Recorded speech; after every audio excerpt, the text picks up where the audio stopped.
Congratulations, Miss. Thank you. කවුරුද call කරේ visa එක ආවා කියලා? කෝල් කරේ. ඒකත් සර්ප්‍රයිස් කෝල් එකක්. සර්ප්‍රයිස් කෝල් එකක්. මම ඩබල් මාස්ටර් එකකට යන්නේ. ඊට පස්සේ සද්ද නැතුව ඉඳලා එකපාරම congratulations ඔයාගේ වීසා එක ඇවිත් තියෙන කිව්වා. පාර මැද්ද හිටියේ මිස් මට ඇඬුණා එතන සතුටට. ඒ අමාරුවෙන් ගිය ගමනට රෝහකකින් ලැබිච්ච සපෝට් එක මොකක්ද? ඇත්තටම ලොකු සපෝට් එකක් ලැබුණා. SOP එක ලියන්න පොසලස ලොකු සපෝට් එකක් දුන්න හැම එක.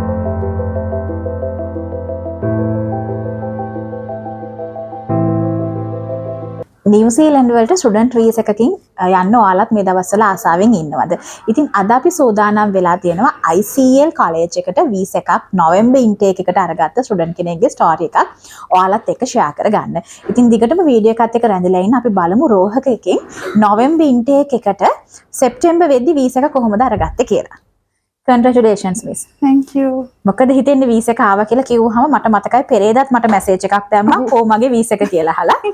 මොකද හිතුනේ කවුරුද කෝල් කරේ වීසා එක ආවා කියලා? කෝල් කරේ. ඒකත් සර්ප්‍රයිස් කෝල් එකක්. සර්ප්‍රයිස් කෝල් එකක්. පොඩ්ඩක් කතා කරමු ඒක ගැන. නැහැයි කියලා වීසා එක ප්‍රශ්නයක් වෙලා මොකද මගේ මම ඩබල් මාස්ටර් එකකට යන්නේ. එතකොට චුට්ටක් කොහොමත් රිස්ක් එකක් තියෙනවානේ. මගේ ඒකට කැටගරි එකට හරියන්නේ නැහැ ප්‍රොෆයිල් එකට මැච් වෙන්නේ නැහැයි කියලා වීසා එක රිජෙක්ෂන් ආවයි කියලා කිව්වේ මුලින්. එහෙම තමයි බොරුවට කිව්වේ කෝල් කරලා. බොරුවට කිව්වේ. හරි. ඊට පස්සේ මම පාරේ හිටියේ.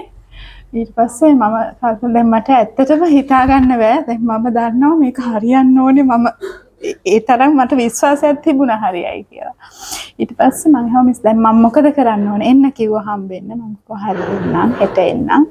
ඊට පස්සේ මං ආයෙත් දානවා නම් කොහොමද process එක ඊට පස්සේ සද්ද නැතුව ඉඳලා එකපාරම congratulations ඔයාගේ වීසා එක ඇවිත් තියෙන කිව්වා පාර මැද්ද හිටියේ මිස් මට ඇඬුණා එතන සතුටට අපිටත් සතුටුයි මට උඩින් දැන් කෝල් කරලා කිව්වා වීසා එකක් ඇවිල්ලා තියෙනවා කියලා. ඇත්තටම මිස් පහලට එදී මම දන්නේ මිස්ගේ වීසා එක ඇවිල්ලා තියෙන්නේ කියලා.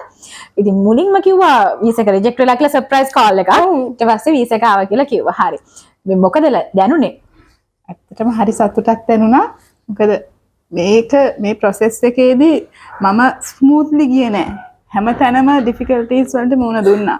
හැම තැනම මගේ medical එකේදී පවා හැම එකේදීම මට interview call එක ආවා. හැම එකක්ම අමාරුවෙන් ගිය ගමනක්. ඉතින් සතුටුයි. අමාරුවෙන් තිබ්බ ගමනකට මිස්ගේ පොඩි පර්සනල් රීසන්ස් නිසා ප්‍රොසෙස් එකේ පොඩි තැන් අමාරු වුණා. ඒ අමාරුවෙන් ගිය ගමනට රෝහකකින් ලැබිච්ච සපෝට් එක මොකක්ද? ඇත්තටම ලොකු සපෝට් එකක් ලැබුණා. SOP එක ලියන්න පොසලස ලොකු සපෝට් එකක් දුන්න හැම එකකදීම පස්සෙන් හිටියා. හැම වචනකදීම මෙතන මේක වැරදි කියන එක කොයි වෙලෙත් කිව්වා. එකින් එක බල ඒ සපෝට් එක හරියට ඒ කියන්නේ වීසා එකකදී ප්‍රධානම SOP එක ෆන්ඩ් එක මිස් ජනනි ඇත්තටම ගයිඩ් කළා. ලොකු ගයිඩ් එකක් තිබුණා. එතන මෙහෙමයි කරන්න කියලා මම වැරදිච්ච අවස්ථාවලදී මට බැනලා තියෙනවා ඔයා කළා වැරදි කියලා. ඒ කියන්නේ අපේ හොඳට මේ ඇත්තටම ලොකු ගයිඩ් එකක් තිබුණා හැමෝගෙම. හරි දැන් ඕවරෝල් වීසා එක ඇවිල්ලා තියෙන එක තමයි දැන් ඇත්ත කතාව. ප්‍රොසෙස් එකේදී රෝහකකින් ලැබිච්ච සපෝට් එක එදා ඉඳන් අද වෙනකම් වීසා එක ආපු දවසේ ඉඳන් මිස්ට ලැබිච්ච සපෝට් එක සහ ස්පෙෂල් තෑන්ක්ස් කරන්න තියෙනවා අපි මතක් කරමු. ස්පෙෂල් තෑන්ක් කරන්න නම් ඔක්කොටම තෑන්ක් කරන්න ඕනේ විශේෂයෙන්. කොසලසට SOP එකට ජනනි මිස්ටර් ෆන්ඩ් එකට එතකොට දිමුතුට එතකොට ඔයාට මට මේක ප්‍රොසෙස් එක පටන් ගන්න ස්ටාර්ට් කරන්න මම ඔයාව හම්බෙන්න ආවේ. එතකොට මට ඔෆර් එක අරන් දුන්නු පංචලා මිස් පංචලාට හැමෝටම ඇත්තටම හරි මිස්ගේ මූණෙන් පේනවා කොච්චර සතුටකින්ද ඉන්නේ කියලා. ඉතින් මේ දැන් නොවැම්බර් ඉන්ටේක් එකට වීසා එක ඇවිල්ලා තියෙන මේ වෙද්දි මිස්ගේ ෆැමිලි එකේ වැඩ ටිකත් අනිත් පැත්තෙන් මිස් දානුෂ්කි හරහා වෙන ගම.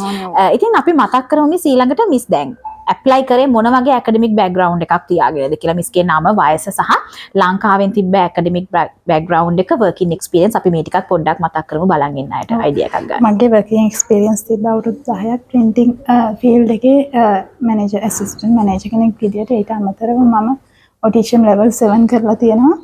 MBA එකක් කරලා තියෙනවා ග්ලොස්ටර්ෂයර්. ඒ හින්දා මට වේව් ඔෆ් වුණා.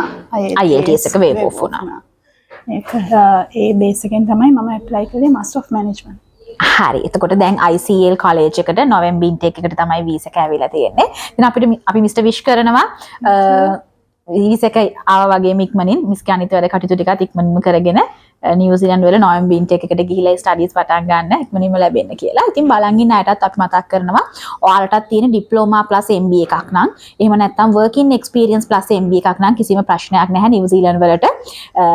දෙවෙනි මාස්ටර් එකට නෙමෙයි ඔයාලට මාස්ටර්ස් දෙකක් ලංකාවෙන් තිබ්බත් තුන්වෙනි මාස්ටර් එකට උනත් ඇප්ලයි කරන්න පුළුවන් කිසිම ප්‍රශ්නයක් නැහැ. මිස්ව බය කරන්න තමයි එහෙම කොහොමද කියලා තියෙන්නේ. ඉතින් ඔයාලගේ ක්වොලිෆිකේෂන්ස් මුලින්ම අපිත් එක්ක චෙක් කරන්න. චෙක් කරගෙන ඔයාලගේ අපොයින්ට්මන්ට් එකට විසිට් කරලා අදම ඔයාලගේ නිව්සීලන්ත ගමන ස්ටාර්ට් කරන්න. ඔබත් නිව්සීලන්ත වල ලක්ෂරි ලයිෆ් එකක් ගත කරන්න ෆැමිලි එකත් එක්ක මයිග්‍රේට් වෙන්න කැමති කෙනෙක්. අවුරුදු 50 වුණත් ඔයාගේ ක්වොලිෆිකේෂන්ස් වලට අනුව නිව්සීලන්ත වලට අපිට ඔයාලට සොලියුෂන්ස් දෙන්න පුළුවන්. රෝහක අපි තමයි ලංකාවේ වැඩිම නිව්සීලන්ත වීසා කරන්නේ. වීසා රිෆියුසල්ස් තිබුණා. ඔයා ඕනම රටක නම් ඉන්නේ ලංකාවට නැතුව නිව්සීලන්ත යන්න අපිට කතා කරන්න. වසර 16ක ඉතිහාසයක් තියෙන අපිත් සමග සම්බන්ධ වී ඔබගේ නිව්සීලන්ත සිහිනය සැබෑ කරගන්න.